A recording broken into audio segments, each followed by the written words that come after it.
Sud Radio. Prenez la parole, Jean-Marie Bordry. Le terrorisme a manifestement encore frappé ce matin dans la ville de Trappes, c'est dans les Yvelines. 2 victimes, 2 morts et 1 blessé grave. L'assaillant qui a mené cette attaque au couteau a été neutralisé par nos forces de police. Une attaque terroriste, je vous le disais, d'un genre un peu nouveau, qui ressemble un peu à une attaque à moitié terroriste et à moitié opportuniste. D'un côté, vous avez la piste du drame familial quand même, puisque les 2 premières victimes de l'assaillant au couteau sont sa propre mère et sa propre sœur. Mais de l'autre côté, vous avez quand même le fait qu'il a crié à la Akbar lorsqu'il a aperçu les policiers, et en plus le fait que l'organisation État islamique a revendiqué son attaque. Alors qu'est-ce qu'il faut y comprendre tout de suite? On retrouve mes 2 invités. Yves Lefebvre, on vous a entendu dans le journal de Charles Bonner. Vous êtes secrétaire général du syndicat Unité SGP Police Force Ouvrière. Bonjour à vous Yves Lefebvre. Bonjour. Et on est aussi avec François Bernard Huyghe, directeur de recherche à l'IRIS, spécialiste du terrorisme et auteur du livre Daesh, l'arme de la communication dévoilée, publié chez VA Presse. Bonjour à vous François Bernard Huyghe. Bonjour.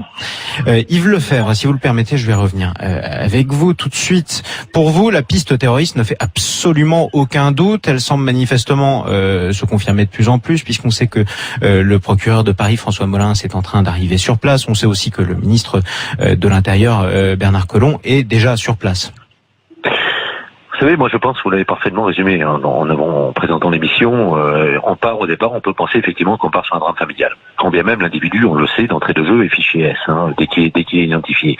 Pourquoi? Parce que malheureusement les victimes sont sa maman et sa sœur, plus une 3e personne qui aujourd'hui est blessée. Est entre la vie et la mort manifestement, puisqu'elle est gravement blessée. On ne sait pas là si, moi à ma connaissance, je ne sais pas s'il y a un lien avec la famille de l'auteur.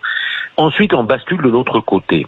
C'est là que j'appelle, dès lors qu'on bascule dans l'acte terroriste. Pourquoi? Parce que au moment où mes collègues du commissariat de Trappes, de la brigade de sûreté urbaine, arrivent sur place, l'individu, depuis la fenêtre du pavillon, crie à leur rencontre, à la Akbar. Et sort ensuite, armé d'une arme blanche, et tente de neutraliser dans un premier temps au moyen de laser, ce qui n'est pas suffisant, et ensuite doivent ouvrir le feu et abattre l'individu légitimement en état de complète légitime défense. Donc on est sur 2 phases. Et maintenant vient arriver la revendication de Daesh. On sait que Daesh, généralement, et je crois que votre 2e invité est beaucoup plus spécialisé que moi en la matière, a l'art de la communication, mais pas l'art systématique, je pense pas, du moins de la récupération. Donc on est dans un nouveau mode encore d'acte terroriste. Vous savez, on est encore dans l'uber-terrorisme, malheureusement, et passez-moi la métaphore, mais on est vraiment dans une situation nouvelle avec je dirais, l'environnement proche familial qui là est atteint, plus cette 3e personne entre la vie et la mort. Ceci dit, il n'est pas anodin malgré tout, et corrigez-moi si je me trompe, Yves Lefebvre, mais un terroriste qui s'en prend en priorité à sa propre famille, je suis pas sûr qu'on ait déjà vu ça en France depuis qu'on a redécouvert la vague d'attentats djihadistes avec les attentats de Charlie Hebdo. Non, je pense pas. Je pense que c'est une première, c'est une malheureuse première, mais je pense que c'est le cas effectivement. Mais ça démontre qu'effectivement, ça vous a pas échappé quand même que Daesh a demandé à accentuer les actes terroristes ces derniers jours à travers un communiqué. Là, on est encore une fois dans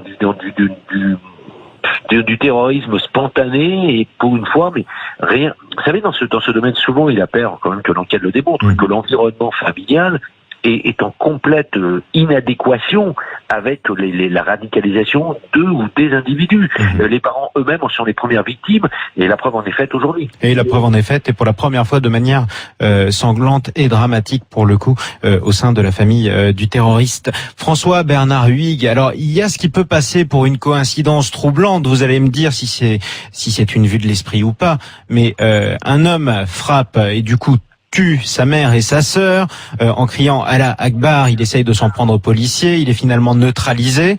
Daesh revendique cette attaque, mais il y a quelques heures, un autre, le plus grand terroriste, peut-être l'homme le plus recherché du monde, Abou Bakr el-Baghdadi, le calife autoproclamé du non moins autoproclamé État islamique, a redonné signe de vie quand même en publiant une vidéo pour la première fois depuis 1 an. Est-ce que ça a pu motiver une attaque ou pas du tout pour vous? Oh, écoutez, on ne le saura jamais puisqu'il répondra jamais à un interrogatoire. Alors, qu'Al-Baghdadi ait donné un signe de vie, lui qui a toujours été très très économe de ses interventions, c'est évidemment un signe. Alors, et l'État islamique est loin d'être totalement éliminé comme ils l'ont montré récemment.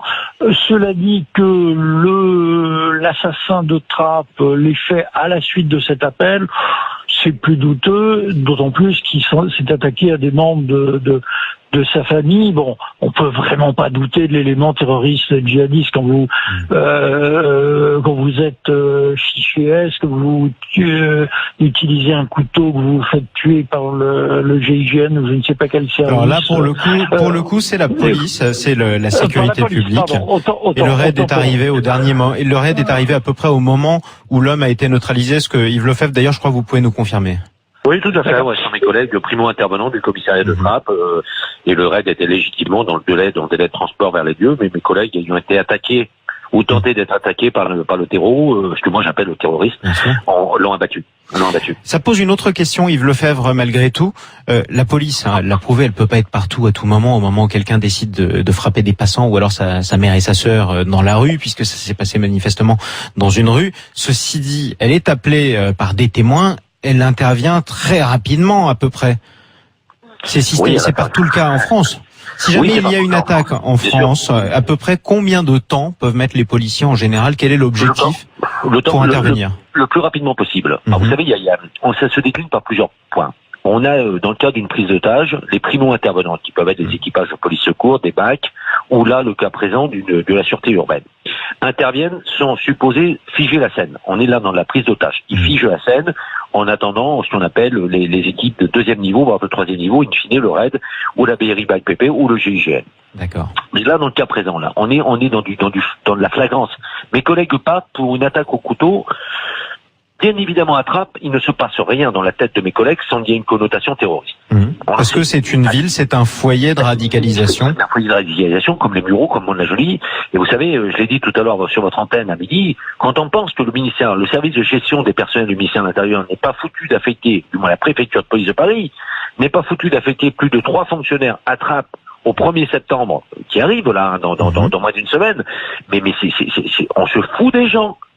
Pourquoi? Parce que Trappes est un foyer, mes collègues sont jeunes à Trappes, mes collègues n'en peuvent plus, mes collègues ne perdons pas de vue que mes collègues de Trappes, comme les Mureaux, comme Mantes, sont toujours sous le spectre de ce qui s'est passé en juin 2016 à Magnanville.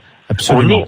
On est véritablement là. Rappelons ce qui s'est passé à Magnanville. Un policier et son épouse policière sont tués par un homme qui s'introduit chez eux, sont tués au couteau. Leur petit enfant est pris en otage par cet homme. Heureusement, l'enfant survit, mais il est orphelin aujourd'hui. Yves Lefebvre. Oui, tout à fait, bien sûr. Donc on est, si vous voulez, dans une configuration bien particulière. Mes collègues arrivent ce matin, ils sont de suite menacés verbalement par l'individu. On est bien d'accord que dès lors que l'individu profère Allah Akbar à l'encontre de qui que ce soit, c'est une menace verbale, et ensuite sort armé de son couteau. Donc, ils n'ont pas à hésiter. Ils n'ont pas hésité, et puis ils ont même tenté tout le professionnalisme exemplaire des intervenants. Ils ont tenté de le neutraliser au moyen du taser, qui permet de neutraliser l'individu sans porter atteinte à son intégrité physique. Pour qu'il puisse être interrogé. Ils ne l'ont pas réussi, dès lors, bien évidemment, ils sont en complet état de légitime défense et ils abattent l'individu. Mais ça prouve que le policier du quotidien, celui qu'on voit pas assez souvent, celui dont on ne parle pas assez souvent, c'est sur lui que repose tout. C'est lui qui intervient, et on l'a vu à l'opéra. C'est le premier sur les lieux. Bien sûr. C'est vraiment le primo-intervenant, celui qui a le moins de matériel, celui qui a le moins de formation et celui qui risque sa peau encore plus que tous les autres. François Bernard Huyghe, on l'a dit, le profil de l'assaillant est assez surprenant, du moins le mode opératoire, parce que d'un côté, écoutez, il applique honnêtement le mode d'emploi du parfait terroriste de Daesh en prenant un couteau, en s'en prenant à des passants. Ça, c'était un appel qui avait été lancé il y a plusieurs années. Prenez ce que vous voulez, une voiture, un couteau et frappez-les. La seule chose, et ça c'est troublant, c'est qu'il s'en prend quand même à sa famille. Qu'est-ce que ça vous dit du profil? Est-ce que c'est quelque chose de nouveau et qui risque de se reproduire ou pas, François Bernard Huyghe? Alors oui, c'est quelque chose de nouveau en ce sens que, comme vous l'avez dit, il a tout fait selon le manuel et il n'y a aucun doute. Il était trappe, il était fichier S, le modus operandi, la façon de se faire tuer, la revendication de Daesh. Bon là, il y a aucun doute sur l'intention terroriste ou la dimension politique, mais elle semble en quelque sorte se mélanger avec une dimension psychologique, familiale, voire psychanalytique. Alors, hypothèse, est-ce que nous voyons apparaître un nouveau type d'individus qui ont des pulsions de mort, qui ont de la haine envers leur famille, des problèmes psychologiques terribles, et qui, en même temps, en quelque sorte, les subliment en leur donnant à ce qu'ils voulaient faire, en donnant un sens politique et théâtral. Est-ce que c'est quelque part entre la psychanalyse et la stratégie? Est-ce que voilà le fait de se dire que on va sacrifier des membres de sa famille qui sont peut-être pas de non musulmans, mais qu'on va le faire pour la cause aide au passage à l'acte, je crois qu'il vaudrait mieux demander un psychanalyste qu'à moi, mais c'est une hypothèse à laquelle on peut penser et qui est inquiétante parce que en fait l'alibi ou le but terroriste et politique pourrait aider des individus qui ont une super agressivité ou un ressentiment terrible à passer à l'acte entre guillemets en sanctifiant ainsi leur acte.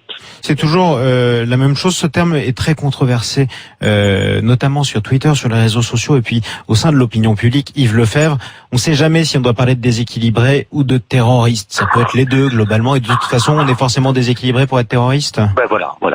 Moi je me rappelle il y a un peu plus d'un an, quelques jours près, l'attaque à Marseille, l'individu qui fonce sur un abri de bus, c'est un déséquilibré. Mais franchement pour être terroriste il faut être déséquilibré. Pour être terroriste, il faut être déséquilibré. Donc il n'y a pas de barrière, il n'y a pas de frontière entre les déséquilibrés mentaux et les terroristes. Aujourd'hui, on a affaire à des fous, ni plus ni moins, des fous meurtriers, des fous combien dangereux et qui mettent notre démocratie en péril, malheureusement. Merci beaucoup d'être intervenu sur Sud Radio. Yves Lefebvre, je rappelle que vous êtes secrétaire général du syndicat Unité SGP Police Force Ouvrière. Retrouvez toute notre actualité sur videopolice.com, la chaîne YouTube d'Unité SGP Police.